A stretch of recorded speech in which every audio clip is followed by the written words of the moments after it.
આપણી સાથે કચ્છ યુનિવર્સિટીથી department of earth and environment સાયન્સથી પ્રોફેસર મહેશ ઠક્કર આપણી સાથે જોડાઈ ગયા છે. પ્રોફેસર, આપનું સ્વાગત છે. પ્રોફેસર, જે રીતે સૌથી વધારે વાવાઝોડાનો ખતરો અત્યારે આપણે રાજ્યભરમાં જોઈ રહ્યા છીએ, અત્યારે શક્યતાઓ એવી છે કે દિશા બદલી શકે, એ અંગે આપનું શું માનવું છે? વાવાઝોડાની દિશા સતત 4 જૂનથી, એટલે કે જ્યારે એનો ઉદ્ભવ થયો અરેબિયન સીની અંદર, લગભગ 850 કિલોમીટર દૂર ગોવાથી 850 કિલોમીટર દૂર એનો ઉદ્ભવ થયો, ત્યારથી સતત એ દિશા બદલતું રહ્યું છે. પરંતુ અત્યારે છેલ્લા 2 દિવસની અંદર એને જે દિશા બદલી છે એ એવા ટ્રેક ઉપર આવી છે કે નોર્થ ઈસ્ટ તરફ એને રૂખ બદલ્યું છે. અને જનરલી એ લેન્ડફોલ જ્યારે થતું હોય ત્યારે એની દિશા બદલાતી હોય છે. અને સૌથી વધુ મહત્વનું એ છે કે એ શરૂઆતમાં 6 કિલોમીટરથી 8 કિલોમીટરની સ્પીડથી એ આગળ વધતું હતું, જ્યારે અત્યારે છેલ્લા 2 દિવસમાં એ 3 થી 4 કિલોમીટરની સ્પીડથી આગળ વધે છે. આની જ્યારે એક વાવાઝોડાની ગતિ ઓછી થઈ જાય ત્યારે એની દિશા બદલાવી એ સ્વાભાવિક છે. એટલે એની દિશા બદલાય છે અને એની ગતિ ઓછી થાય છે. એ બંનેના કારણોમાં એક બહુ મહત્વનું કારણ એ છે કે આ સાયક્લોન જે છે એ એન્ટી ક્લોકવાઇઝ એની મૂવમેન્ટ છે, એટલે કે ઘડિયાળના કાંટાની વિરુદ્ધ દિશામાં છે. જ્યારે આ સાયક્લોનની દિશા બદલાય અને એની ગતિ ઓછી થાય એનું મુખ્ય કારણ એની પાસે 2 એન્ટી સાયક્લોન સિસ્ટમ પેદા થયેલી છે. એટલે કે આખા અરબી સમુદ્રના, એટલે કે આપણા ગુજરાતના પશ્ચિમ સમુદ્રમાં અને ઓમાનના પૂર્વ સમુદ્રમાં 2 એન્ટી સાયક્લોન પેદા થયેલા છે. એ 2 એન્ટી સાયક્લોન એ ઘડિયાળના કાંટાની દિશામાં એ ગતિ કરતા હોય છે. એના કારણે આ સાયક્લોન એ પોતાની ગતિ બદલે છે અને એની ગતિ પણ ઓછી થાય છે, એની દિશા બદલે છે. તો મુખ્ય કારણ એનું એન્ટી સાયક્લોન છે. અને એ ઉત્તર તરફ નથી ગયું, પરંતુ એ થોડું પૂર્વમાં ગયું છે. એનું બીજું પણ કારણ એ છે કે આપણી કચ્છની જે ભૂમિ છે એ પથરાળ ભૂમિ છે અને રન ઓફ કચ્છ છે. આટલો મોટો 20,000 ચોરસ કિલોમીટરનો વિસ્તાર, એ એટલો બધો ગરમ પ્રદેશ છે. છેલ્લા 4 અઠવાડિયાથી એનું જે તાપમાન છે એ ઘણું વધી ગયું છે. એના કારણે ત્યાંથી ઉર્ધ્વગામી પવન પેદા થવાથી અહીંયા એક લો પ્રેશર ઝોન ક્રિએટ થયો છે. એના કારણે એ આપણા કચ્છ તરફ એની ગતિ વધી ગઈ છે. આ બે એના મુખ્ય કારણ છે. ઓકે, જે રીતે આપણે વાત કરી કે કયા કારણોસર આ વાવાઝોડું છે તે ઉત્તર તરફ જવાના જગ્યાએ બીજા તરફ ગયું છે, શક્યતાઓ અત્યારે એવી પણ જોવા મળી રહી છે કે જખોથી થોડી ઉપરની તરફ એ દિશા બદલાય એટલા માટે હિટ કરી શકે છે. જે વિસ્તારમાં સર્ક્રિક વિસ્તાર આવેલો છે, નો મેન લેન્ડ આવેલી છે, તો શું ત્યાં વાવાઝોડું ટકરાય તો પણ એની કોઈ અસર આજુબાજુના વિસ્તારોમાં, જોકે એ થવાની છે, પરંતુ વાવાઝોડાની તીવ્રતાને લઈને કોઈ અસર થઈ શકે એના ઉપર? અત્યારે જે શક્યતા દેખાય છે અને IMDના જે ડેટા બતાવે છે એ બતાવે છે કે અત્યારે નારાયણ સરોવર, કોટેશ્વર, જે આપણા મોટા યાત્રાધામ છે, બસ એની નજીકથી જ, એની બરોબર કેટલાક કિલોમીટર, 10 કિલોમીટર કોરી ક્રીકમાંથી પસાર થઈ અને એ સર ક્રીક અથવા તો લખપત બાજુ એ ફંટાઈ જાય એવું બતાવે છે. અને એના કારણે ત્યાં એટલો બધો એવો વિસ્તાર છે કે જ્યાં માનવ વસ્તી બહુ ઓછી છે અને લગભગ નહિવત છે. ક્રીક વિસ્તારમાં લગભગ નહિવત છે વસ્તી. એટલે એના કારણે જાનહાનિ ઓછી થશે, પરંતુ આપણું બોર્ડર સિક્યોરિટી ફોર્સ, એટલે કે BSF, એ ત્યાં એટલું બધું એની જે પોસ્ટ છે, ફ્લોટિંગ પોસ્ટ છે, અને અનેક બીજી બોર્ડર સિક્યોરિટી ફોર્સની ઇન્ડો પાકિસ્તાન બોર્ડર ઉપર આપણી જે સેના તૈનાત થયેલી છે અથવા તો BSF તૈનાત થયું છે, એમને ઘણી બધી અસર પહોંચશે. કારણ કે એ બરોબર ભારત પાકિસ્તાનની સરહદથી બહુ જ નજીકથી પસાર થઈ અને એ પાકિસ્તાન તરફ અને રાજસ્થાન તરફ આગળ ધપી રહ્યું છે.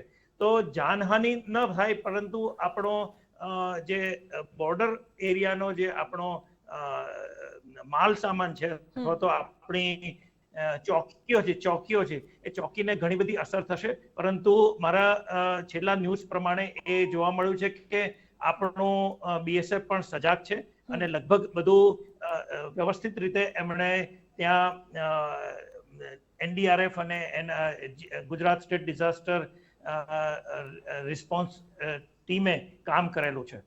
જી, સાથે જ પ્રોફેસર, જે રીતે કચ્છ ઉપર આ વાવાઝોડું લેન્ડ થાય અને ત્યારબાદ આપણે નોર્મલી એવું માનતા હોય છે કે એક વખત વાવાઝોડું લેન્ડ થઈ જાય છે પછી એની તીવ્રતામાં સતત ઘટાડો નોંધાય છે કારણ કે જમીન પર લેન્ડ થાય છે, પણ કચ્છની ભૂમિ આમ તો વિસ્તાર ઘણો મોટો છે અને ત્યાં જમીનમાં વધારે પડતી જગ્યા પર રણ આવેલા છે, ખુલ્લા પ્રદેશો છે, તો શું આ વાવાઝોડાની જે લેન્ડફોલ બાદની ધીમી પડવાની ગતિ છે એમાં કોઈ ફરક પડી શકે છે કચ્છની પરિસ્થિતિઓને, કચ્છની જમીનને લઈને?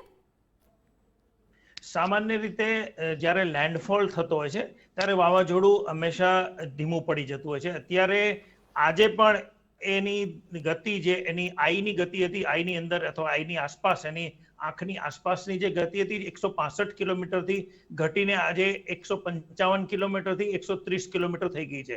તો એ જ્યારે ટકરાશે અથવા તો લેન્ડફોલ થશે, લેન્ડફોલનો મતલબ એ છે કે જ્યારે એ સમુદ્રના એરિયામાંથી એ કોન્ટિનેન્ટ તરફ આગળ વધશે અને જ્યારે એનો ટકરાવ થશે એને આપણે લેન્ડફોલ કહીએ છીએ. એ વખતે એની ગતિ લગભગ 1/3 જેટલી ઘટી જતી હોય છે. તો એક એવી શક્યતા છે અને એના કારણે કદાચ આપણને રાહત મળે, કારણ કે ત્યાંથી જે બહુ જ આપણા મહત્વના વિસ્તારો છે જેમાં પોર્ટ છે, કંડલા પોર્ટ છે, ભુજ જે કેપિટલ છે અને વધારે વસ્તીવાળા વિસ્તારો છે, એને અસર થોડીક ઓછી થશે. જે અત્યારે એવું એક્સપેક્ટેશન કરવામાં આવતું હતું આજથી 2 દિવસ પહેલા કે 100 કિલોમીટરની ગતિથી પવન ભુજમાં પણ આવશે કે ગાંધીધામમાં પણ આવશે, એ હકીકતમાં લગભગ 70 થી 65 કિલોમીટરની ગતિથી પવન આવશે. પણ એ એક 65 કિલોમીટર પણ ઘણી બધી હોનારત સર્જી શકે છે. પરંતુ એ શક્ય છે કે લેન્ડફોલ દરમિયાન એની તીવ્રતા ઘટશે જ. જી પ્રોફેસર, સાથે એ પણ જાણવું છે કે કચ્છમાં અત્યારે કેવી સ્થિતિ છે આ વાવાઝોડાને લઈને? આવતીકાલે સ્થિતિ કેવી હોઈ શકે છે? કારણ કે આજે પણ આ વાવાઝોડું આટલું દૂર હોવા છતાં રાજ્યના મોટા ભાગના વિસ્તારોમાં તેની અસર થઈ છે. કાલે નજીક પણ હશે, લેન્ડફોલ પણ કરશે. કચ્છમાં આજની અને આવતીકાલની સ્થિતિ કેવી હોઈ શકે છે? આજની કેવી છે? સામાન્ય રીતે આજે એક નાના એવા એપિસોડ્સમાં જે એના જે ફોર્મેશન છે, વાદળના ફોર્મેશન છે, એ લગભગ 2 કલાકના અંતરે આપણા કચ્છના સમગ્ર વિસ્તારોમાં માંડવીથી ગાંધીધામથી લઈને જખૌ સુધીના કોસ્ટલ એરિયામાં અને ઇવન આંતરિયાળ વિસ્તારમાં પણ એ વરસાદી રૂપમાં આ વાવાઝોડાએ અસર કરી હતી. તો જ્યારે એ નજીક આવશે, આજે અત્યારે 230 કિલોમીટર છે, જો જ્યારે 100 કિલોમીટર થી વધુ નજીક આવી જશે અને લેન્ડફોલ થશે તો સ્વાભાવિક રીતે જ જે એનું વરસાદનું પ્રમાણ છે, કારણ કે એ એટલો બધો ભેજ લઈને આ વાવાઝોડું આગળ વધતું હોય છે, એની ગતિ એટલા માટે ધીમી પડે છે કે એનો ભેજનું પ્રમાણ એ બહુ જ વધી ગયું છે અને એટલા માટે જ એટલો બધા ભેજને કારણે એ વરસાદ એ 15મીએ પણ, 16મીએ પણ અને લગભગ 19 તારીખ સુધી વરસાદનું પ્રમાણ સમગ્ર કચ્છમાં અને ગુજરાતમાં વધુ રહેશે. જી પ્રોફેસર, જે રીતે વાવાઝોડું આપણે સતત છેલ્લા ઘણા સમયથી જોઈ રહ્યા છે કે ગુજરાત પર, અને આપણે છેલ્લા વર્ષોથી એ પણ જોયું છે કે સતત દર વર્ષે આ રીતના વાવાઝોડા આવે છે, 2-3 વખત તો ટકરાયા પણ છે અને નુકસાન પણ થયું છે.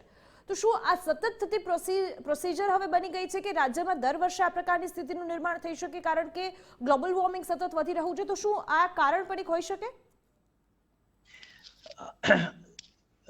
અરબી સમુદ્રમાં ઉદ્ભવતા વાવાઝોડા એ સામાન્ય રીતે એની સંખ્યા બહુ જ ઓછી હતી અત્યાર સુધી એટલે છેલ્લા 100 વર્ષના જો આંકડા આપણે જોઈએ IMDના અને વિશ્વની ઘણી બધી મેટ્રોલોજીકલ સંસ્થાના આંકડા જોઈએ તો 100 વર્ષની અંદર અરબી સમુદ્રમાં જે વાવાઝોડા પેદા થતા હતા એની સંખ્યા બે ઓફ બેંગોલ એટલે કે બંગાળના ઉપસાગરમાં જે વાવાઝોડા હતા એના કરતાં ઘણી ઓછી હતી. પણ છેલ્લા 40 વર્ષના એટલે કે 4 દાયકાની અંદર જે વાવાઝોડાઓ અરબી સમુદ્રમાં જે સાયક્લોન પેદા થયા છે એની સંખ્યા લગભગ 200 ગણી વધી ગઈ છે.